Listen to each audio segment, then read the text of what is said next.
and for you as well, because you are a part and connected to me.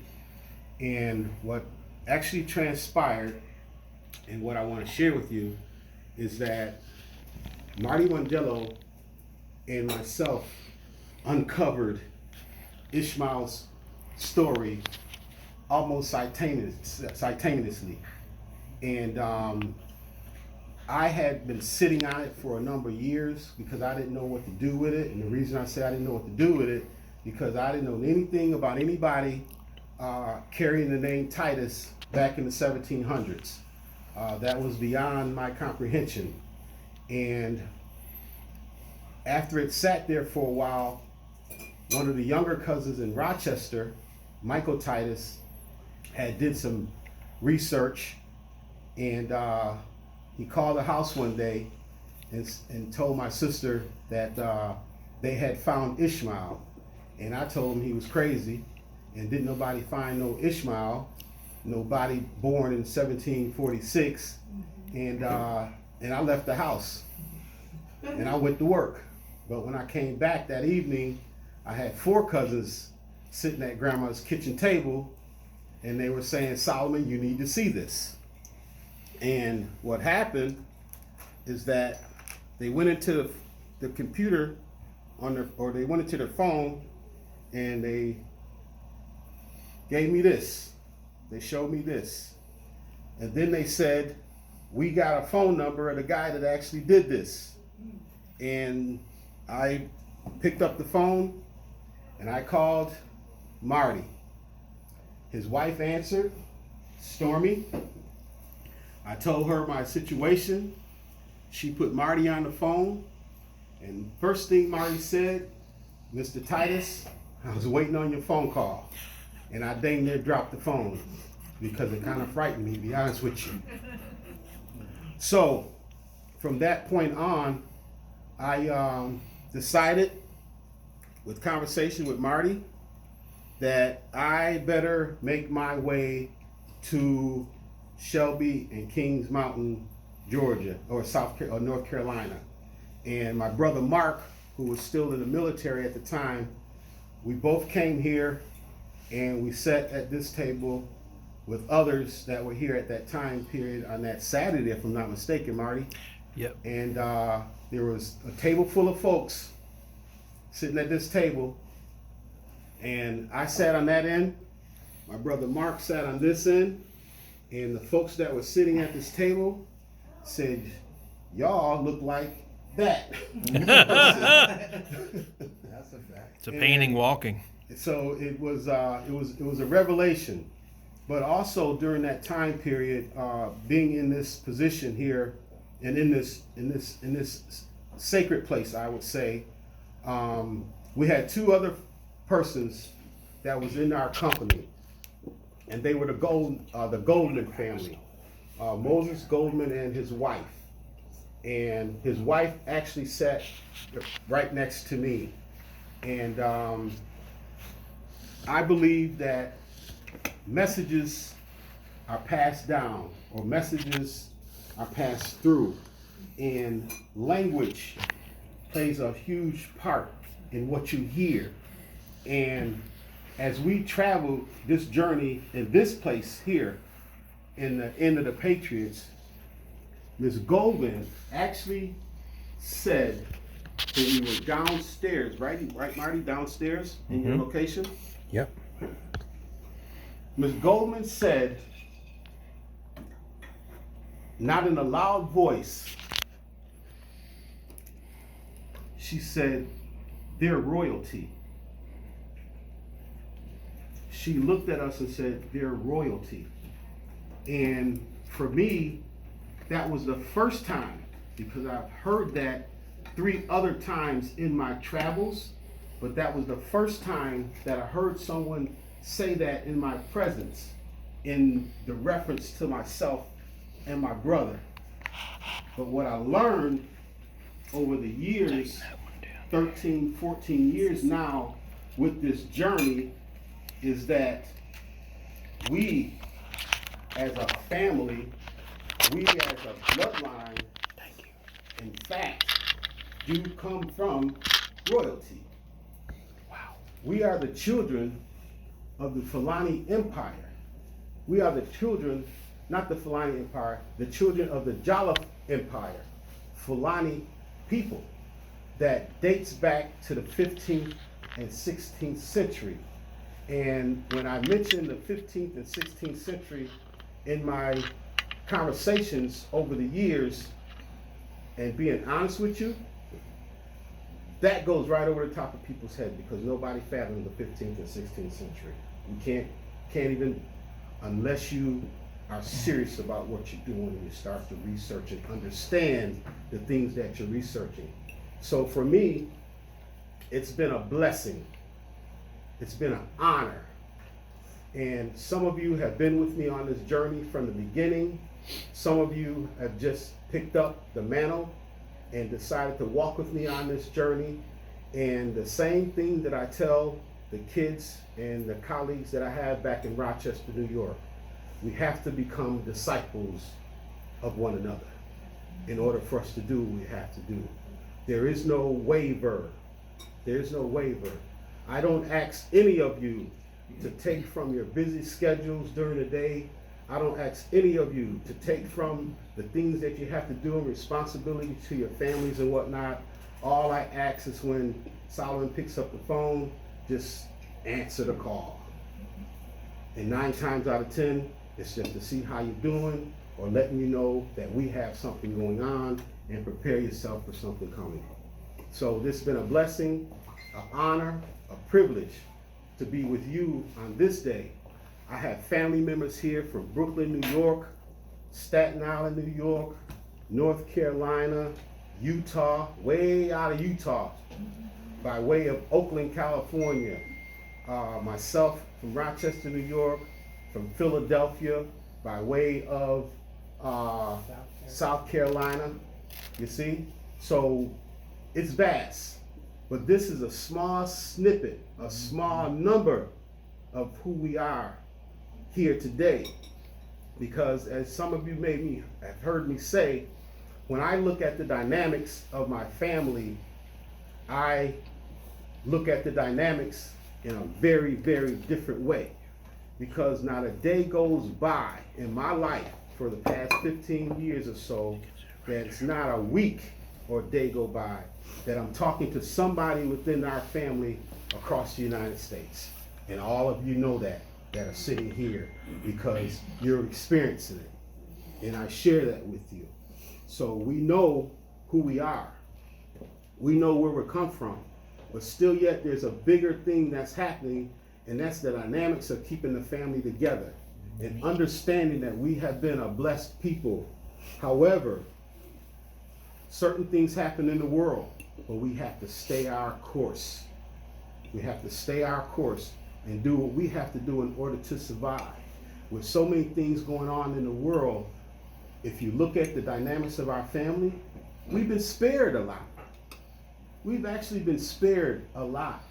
I mean, in my city of Rochester, we have kids being gunned down by each other, all kind of crazy stuff going on. We don't experience those things.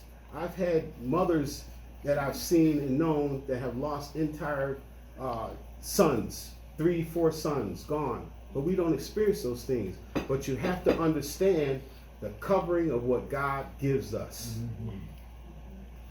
You see? But when you fall from under the covering, then you subject yourself to whatever the world has out there. You better say it. That's just the way it is. You better say it. And we have to stay strong and stand strong on that.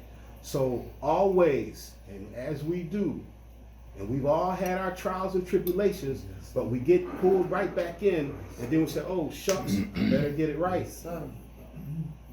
Okay? So we honor our mother and our fathers. We honor our sisters and our brothers. We honor our aunts and our uncles. And we honor our cousins, because we are cousins. And the thing is about us being cousins, and as I stated earlier, when I look at the dynamics of my family, I have to look at the dynamics of the United States and then going across the Atlantic. So I see a bigger picture.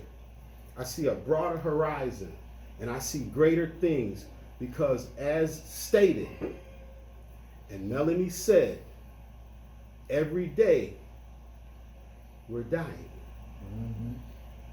There's an appointed time. And we don't know that time, but God said, be ready at all times. For to be absent in the body is to be present. However, we want to stay present as long as we can. You see what I'm saying? And I love each and every one of you to the deepest, to include Marty and Stormy, because they have become my family as well in this journey. So here we are on this day, where we uncovered something, and it was a good something. We uncovered something, and it was great. He stood the test of time, as well as his brother, who was actually a twin, and his name was Primus. So here it is. On this day, we had 1700, and then we dropped in to the 1800s. And between the 1800s, we ended up with 12 Titus boys. And I'm going to start with 12 Titus boys that became men from 1810 to 1845.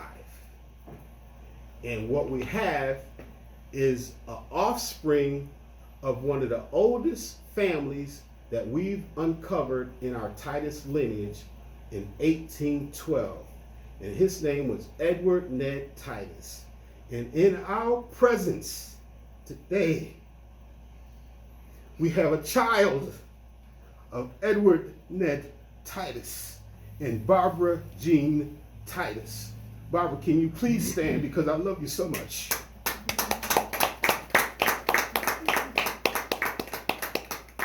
Barbara is the future.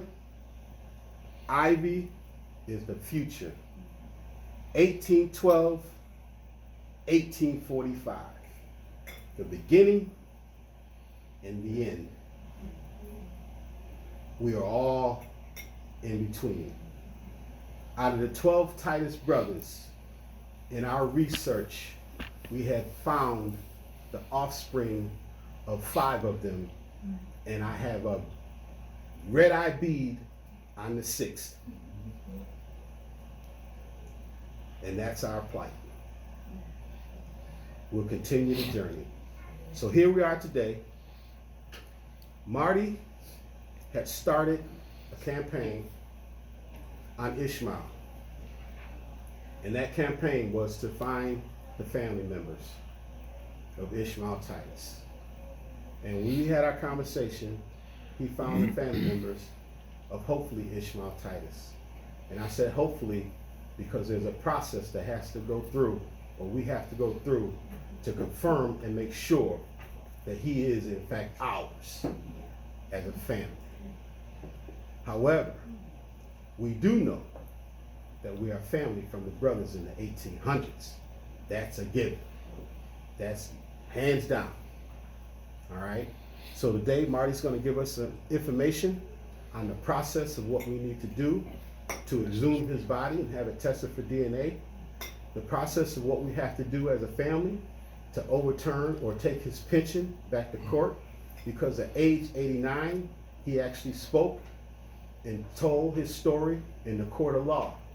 Not 1832, he told his story in the court of law in Massachusetts. And his body is laid to rest in Massachusetts. All right? So on that note, I'm going to turn it over to my good friend and brother Marty. Well, thank you. You got me crying, man. I'm gonna sock you in the jaw later.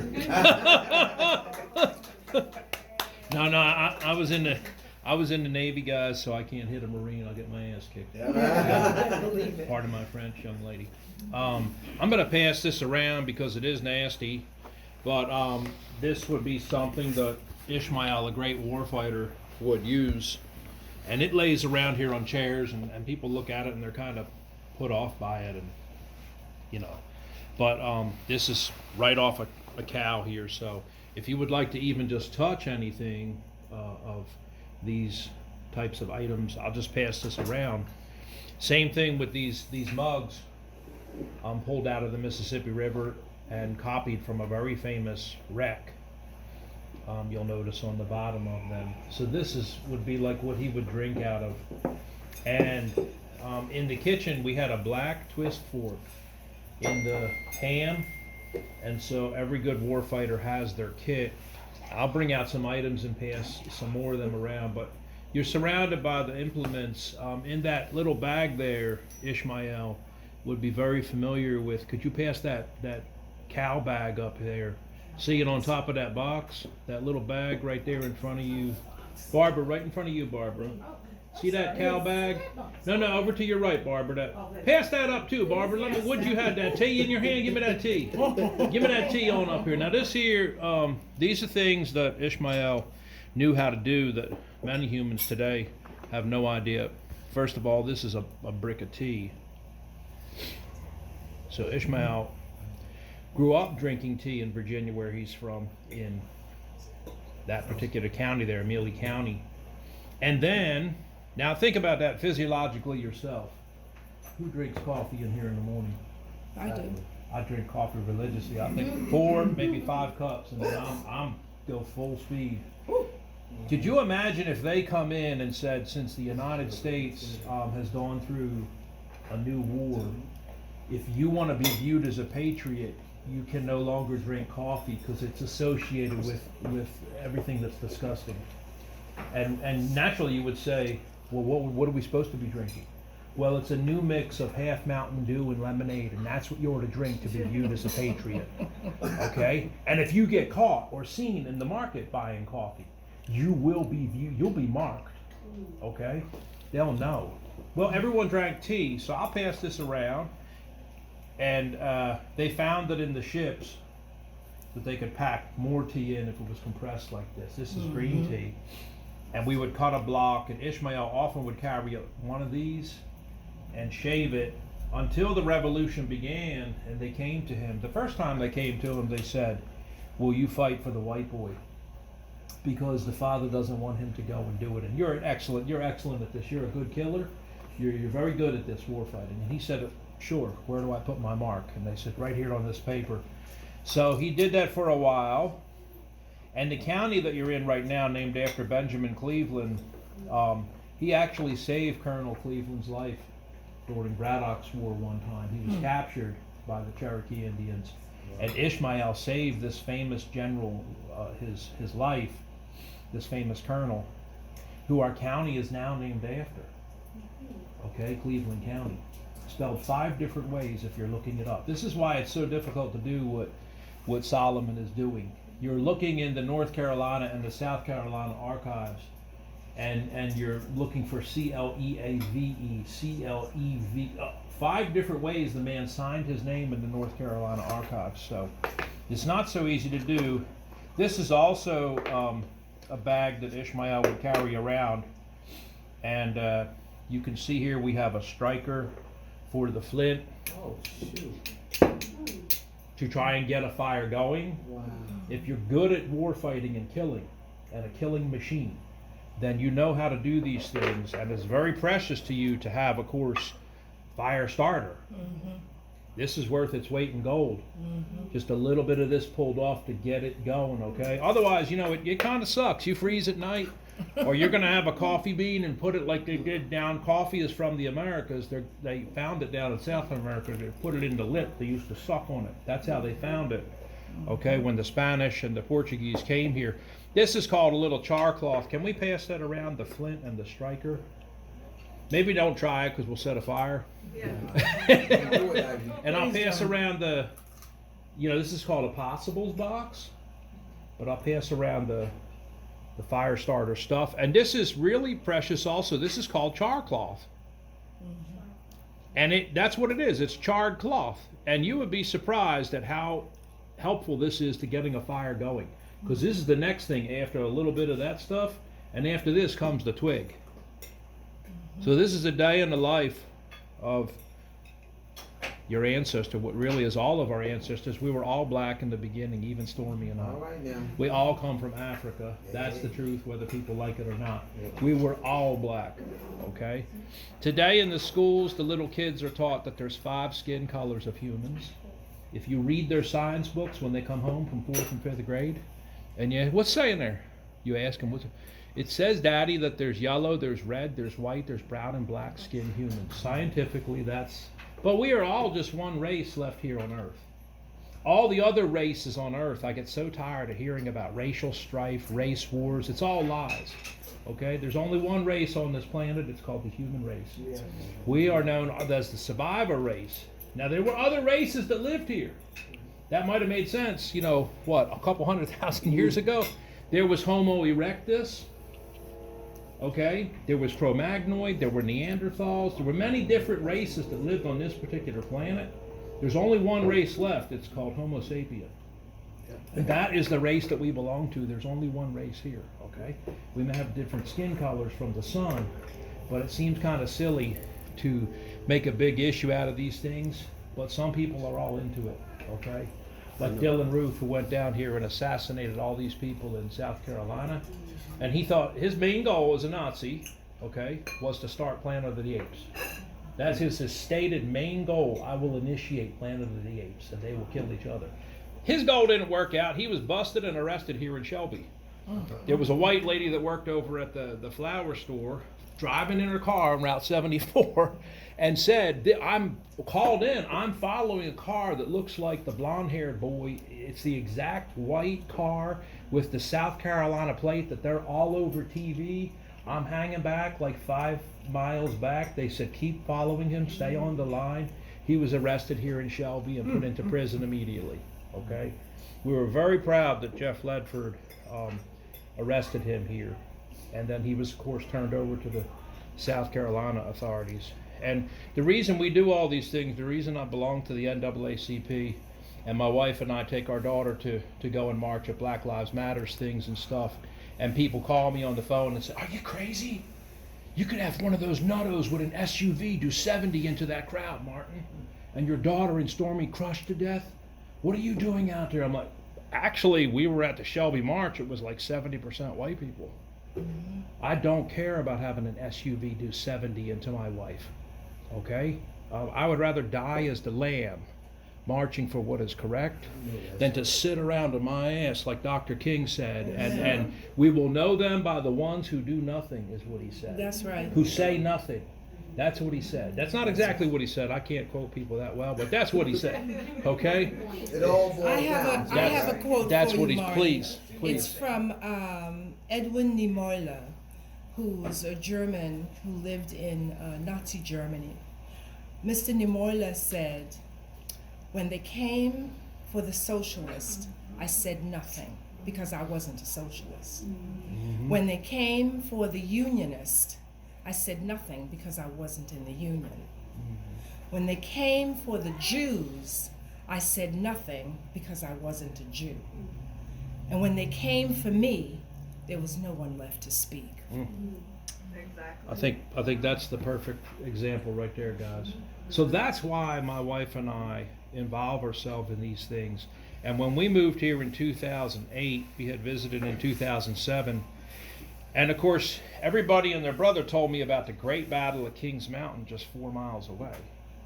And so I naturally, like an idiot who's an outsider, said from up north, well, where are all the heroes that fought at this battle? And they said, well, gosh, we don't know what they look like. We've never seen them. No pictures have ever been made. They were not famous. They did not allow busts, white alabaster busts or anything to be made.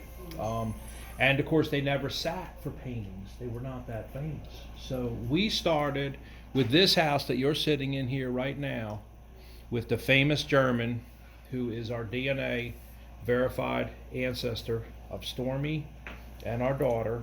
His name is Colonel Frederick Hambright. He was a very weird German that lived around here.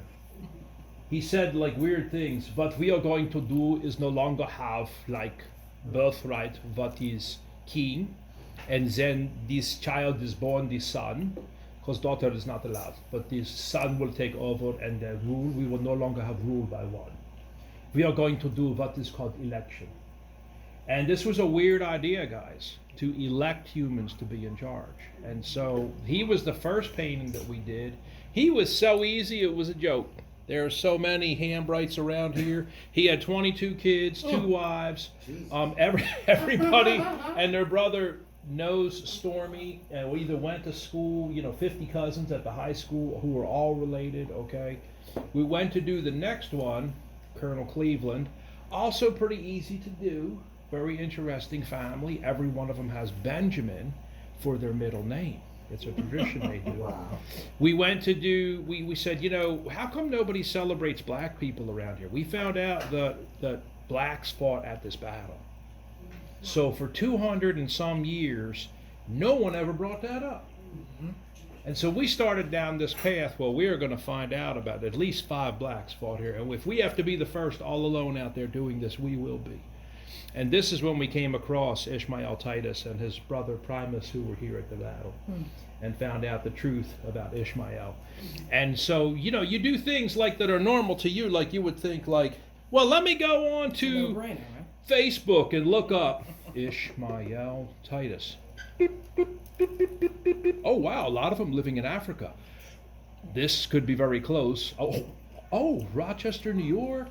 There's a couple. Well, remember when Ishmael, the second time they came to him and said, will you fight for the boy? Because this different family wants a substitute. Was that Salisbury?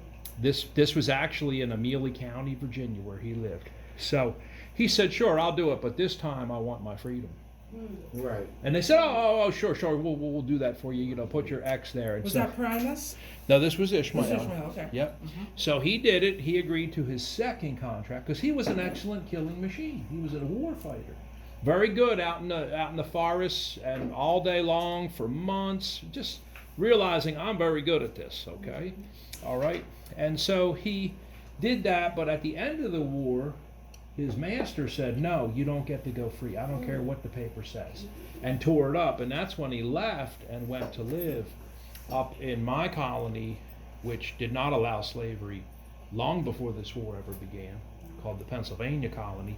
Then he moved to New York, lived there for quite a while, and then he moved even further for safety, all the way up to Massachusetts, where Solomon said he's buried. So, with my mouse, I'll be honest, I clicked on one of them, friend up that Ishmael Titus too, and friend up that one and that one. Well, I got a thing back from Facebook saying, you have been flagged for unfriendly, unwanted contact and complained about. You are being put in Facebook jail for 30 days. So, and if you do it again, we will cut your account, okay? So I was like, damn, I don't know how I'm ever going to find this guy. Honestly, guys, after about a year and a half, we gave up. We could no longer find the family and gave up, okay? And the painting that you see today that is hung for 10 years on this wall in the highest position of honor, that all blacks that come into this home look up and see, oh wow, there's a black dude up really high up. They must really, because we respect him, okay? That's why he's in the highest position, okay? And it sends a message to schools that come here with like 20, 30 black children. They see that up there with the white man talking, okay? They may not actually know what I'm talking about and everything because it's 3rd and 4th grade and stuff, but at that point we said to the artist, you know what? What do you recommend we do? And he said, well, what if we took modern day human males from Africa and made a composite drawing of him? And I was like, 55 countries? They're all different, I mean, they're not the same looking. Okay, I lived in Asia a long time, and my friends used to ask me, even in Japan, you can tell difference now of which one we are, or you think we all slant eye Marty? And I was like, no, I can actually tell Mongolians and Chinese and Koreans and Japanese. I can see by the way you walk and the facial structure, the bone, the shit. I can tell now. They're like, oh, good, you live here long enough then. You can tell now. It was a watershed moment for me. So we said, you know what? Can we get the slaves records for Amelia County? We were very lucky. There were only 4 Western African countries that sent ships with slaves, that delivered slaves that lived in Amelia County, Virginia. And he was born into slavery. So he was not on one of the ships. And so we said, well, what if we used males from those 4 countries only? That might be, we'll just take a swag. What are we going to do? We're approaching 2 years here, okay? We've got to do something. He was like, well, this is the best I can think of. He did it. He had several predominant features about Ishmael. He said he has a receding hairline, short cut curly hair, a number of things. The nose, he said, I'm noticing. Everyone's looking at Solomon's nose. Oh, that's Solomon. You poor guy. So, it's curvature down on all of the males. And I was like, please do that, brother. Please do it. Okay, so he did it. And so we're like, there we are. We had a huge ceremony at the courthouse in Shelby that year in 2012. We had one of the very famous Reverend Smith here, a black gentleman from the church we love to go to. What is that, honey? An apostolic church? They sing and dance. And that's not an AME Methodist. Zion, is it? It's Baptist, but AME, African Methodist Episcopalian. Mm-hmm. So he was just a wonderful speaker that we had, and we had the painting, and so people were just surprised. We had a marching crew with music, and ABC television filmed all this, and it was in all the papers. And then that's when I got a phone call a little bit later from a gentleman from Rochester, New York, who said, I'm calling about Ishmael Titus. This is actually Mr. Titus on the phone. I was like, you're the painting, or well, it's me. And somebody did me without my permission in a painting. And by the way, I'm a Marine, and so is my brother. And if you've ever heard somebody talk through their teeth, you can tell. Even if you just close your eyes right now, you can tell that when they're talking through their teeth. I was like, holy crap, now I pissed off 2 Marines. And my whole family's in an uproar. I went to work. I come home from work. They're all sitting here in the kitchen. Who did an unauthorized painting of me? I'm like, sir, we didn't do an unauthorized painting of you. We did a painting of a historical person who's a great warfighter in the Revolutionary War. He's like, oh, I know the whole story, and we're coming down. I was like, oh, crap. So he told me, he said, we're coming down there. This is the other side of the story, because I've never actually heard his whole side of the story until today. That's why I was crying, okay? He come down here. He was supposed to come here. He's like, we're leaving on such and such a date. A couple of weeks went by. I was talking to him on the phone, and he's like, yeah, we're making our way there, so we'll be up there on Saturday. And I was like, dude, where have you been? Oh, gosh, Marty, we've been all over the South. We've walked across planks of wood to little shanty homes with a dilapidated in a half in the middle of a swamp, and the door opens with an old lady who meets you at the door, and you come in, and there's 86 relatives who have been sitting in there for an hour and 52 minutes waiting for me and my brother to arrive.